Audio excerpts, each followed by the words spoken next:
अस्सलाम वालेकुम। बेटा मैं बीमार हाँ, मेरे फेफड़ियां च पानी पिया है, मेरी तबीयत नहीं ठीक, गला मेरा वे ना मेरा पुत्र है, बेवा औरत है, मेरिया दो धीआं, कोई मदद करने वाला नहीं। ना मैं दवाई एक 15 दिनों की 5000 की दवाई आती, मेरे को आई नहीं जाती। भैन भरा वो दे दे के हफ गए, हूँ मेरे गुंजाइश नहीं कि मैं दवाई खा ला। थोड़ी मेहरबानी, तुसीं मेरी मदद करो।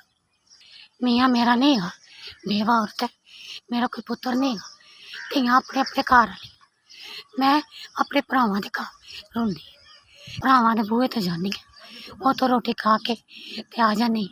दवाई का कोई सिलसिला नहीं बनता।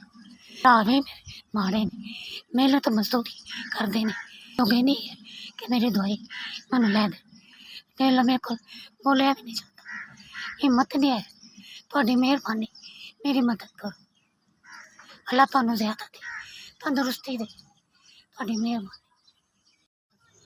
तुसीं 5000 दिता है, अल्लाह तुहानू और रिज़क दे, तुहानू और इजाफा दे, थोड़ी बहुत बहुत मेहरबानी। तुसीं बेवा दी मदद की, 5000 दिता है, थोड़े बच्चों की खाया, थोड़ी खाया, अल्लाह तुहानू ज़्यादा दे, अल्लाह मैं तुहानू आबाद रखे, थोड़ियां वड्डियां उमरां करे, जिंदगियां दे, तंदुरुस्तियां दे।